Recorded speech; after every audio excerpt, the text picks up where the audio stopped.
विचारवान व्यक्तियों को अपने आप से एकांत स्थान में बैठकर यह प्रश्न करना चाहिए, यदि स्त्रियों को गायत्री या वेद मंत्र का अधिकार नहीं तो प्राचीन काल में स्त्रियां वेदों की दृष्टाएं ऋषि का क्यों हुई?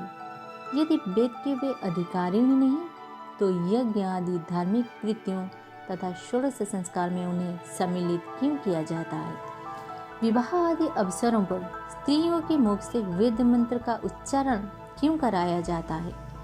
बिना वेद मंत्र के नित्य संध्या और हवन स्त्रियां कैसे कर सकते हैं?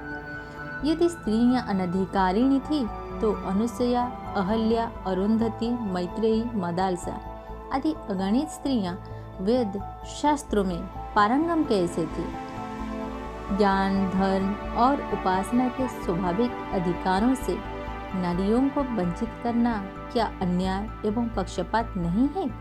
क्या नारी को आध्यात्मिक दृष्टि से अयोग्य ठहराकर उनसे उत्पन्न होने वाली संतान धार्मिक हो सकती है? सिर्फ स्त्री पुरुष की अर्धांगिनी है तो आधा अंग अधिकारी आधा अनधिकारी किस प्रकार रहा? इन प्रश्नों पर विचार करने से हर एक निष्पक्ष व्यक्ति की अंतरात्मा यही उत्तर देगी कि स्त्रियों पर धार्मिक अयोग्यता का प्रतिबंधन लगाना किसी प्रकार भी न्यायसंगत नहीं हो सकता। उन्हें भी गायत्री आदि मंत्रों का पुरुषों की भांति ही अधिकारी होना चाहिए। हम स्वयं भी इस निष्कर्ष पर पहुँचे हैं। हमें ऐसी 50 स्त्रियों का परिचय है जिनने श्रद्धापूर्वक वेदमाता गायत्री की उपासना की है और पुरुषों से भी अधिक एवं शीघ्र सफलताएं मिली। कन्याएं उत्तम घर वर प्राप्त करने में, सदैव पति का सुख सौभाग्य एवं सुसंतति के संबंध में और विधवाएं संयम तथा धर्म उपार्जन में आशाजनक सफल हुई हैं। आत्मा न स्त्री है न पुरुष, वह विशुद्ध ब्रह्म ज्योति की चिंगारी है। आत्मिक प्रकाश प्राप्त करने के लिए जैसे पुरुष को किसी गुरु या पथ प्रदर्शक की आवश्यकता होती है, वैसे ही स्त्री को भी होती है। तात्पर्य यह है कि साधना क्षेत्र में पुरुष स्त्री का भेद नहीं, साधक आत्मा है। उन्हें अपने को पुरुष स्त्री ना समझकर आत्मा समझना चाहिए। साधना क्षेत्र में अभी आत्माएं समान है। लिंग भेद के कारण कोई अयोग्यता उन पर नहीं थोपी जानी चाहिए। पुरुषों की अपेक्षा स्वभावतः स्त्री में धार्मिक तत्वों की मात्रा अधिक होती है। पुरुषों पर बुरे वातावरण एवं व्यवहार की छाया अधिक पड़ती है, जिससे बुराइयां अधिक हो जाते हैं। आर्थिक संघर्ष में रहने के कारण चोरी, बेईमानी आदि के अवसर भी उनके सामने आते हैं। पर स्त्रियां का कार्यक्षेत्र बड़ा सरल, सीधा और सात्विक है। घर में जो कार्य करना पड़ता है उनमें सेवा की मात्रा ही अधिक रहते हैं। वह आत्मनिग्रह करते हैं, कष्ट सहते हैं, पर बच्चों के प्रति, पतिदेव के प्रति, सास ससुर, देवर जेठ आदि सभी के प्रति अपने व्यवहार को सौम्य, सेवापूर्ण, उदार, शिष्ट एवं सहिष्णु रखती है।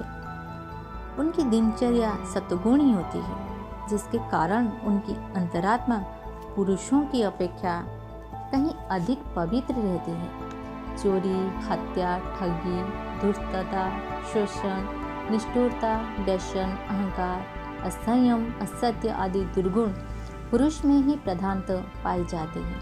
स्त्रियों में इस प्रकार के पाप बहुत ही कम देखने में आते हैं। यूँ तो फैशन परस्ती, अशिष्टता, कर्कशता, श्रम से जो पुराने आदि छोटी मोटी बुराइयां अब स्त्रियों में भी बढ़ने लगी हैं, परंतु पुरुषों की तुलना में स्त्रियां निसंदेह अनेक गुणी अधिक सद्गुणी हैं। उनकी बुराइयां अपेक्षाकृत बहुत ही सीमित हैं।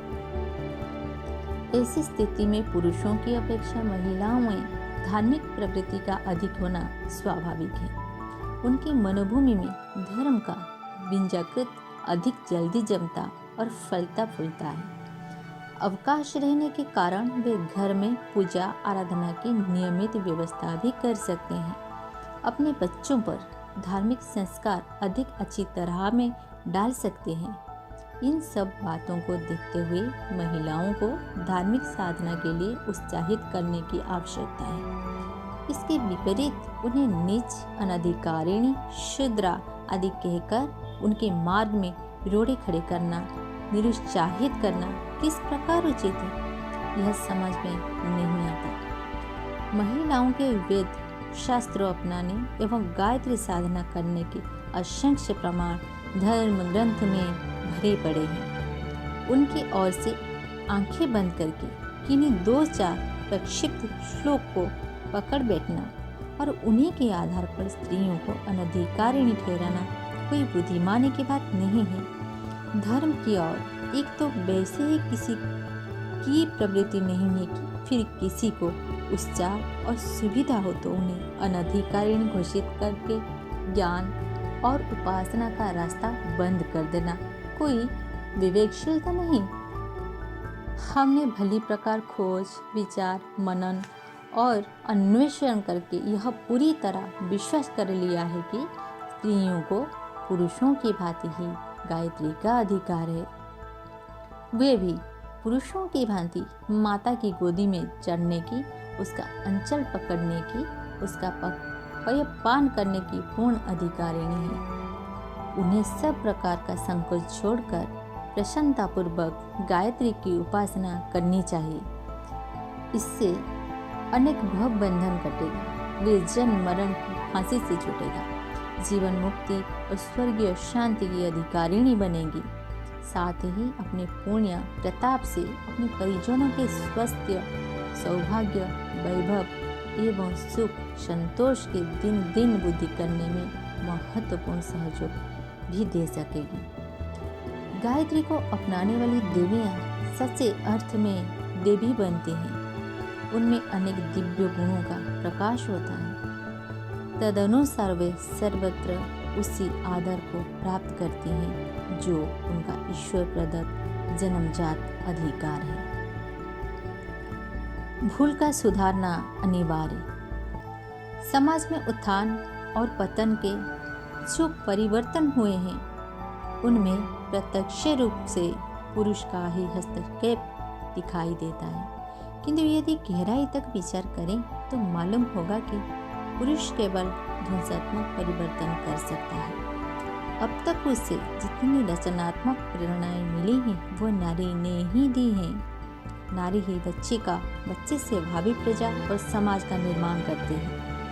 क्रिया की दृष्टि से बालक पुरुष की अनुकृति हो सकता है, किंतु भावात्मक दृष्टि से वह सदैव नारी का प्रतिकृति ही होता है। किसी देश और समाज की महिलाएं जितनी उदास और जितनी शिक्षित और भव्य विचारों वाली होंगे वह समाज भी उतना ही भव्य और प्रकाशवान होगा। गायत्री जीवन को भव्य बनाने वाली विद्या है। उसकी उपासना से बुद्धि और आत्मा में सत्वगुणी प्रकाश की बुद्धि होती है।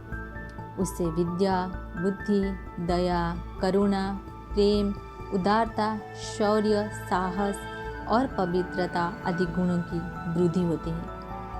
जो माता इन गुणों में पारंगम होते हैं उनके बच्चे भी वैसे ही बनते हैं। इसीलिए जब हम उदास और भव्य समाज की कल्पना में देवी प्रकाश गायत्री तत्व का आह्वान करते हैं तो उसकी आवश्यकता महिलाओं के लिए अधिक होती है। फिर यदि उन्हें उस प्रकार से वंचित रखा जाए तो कौन बुद्धिमान व्यक्ति होगा जो समाज की सुख, शांति और समृद्धि की आशा करेगा।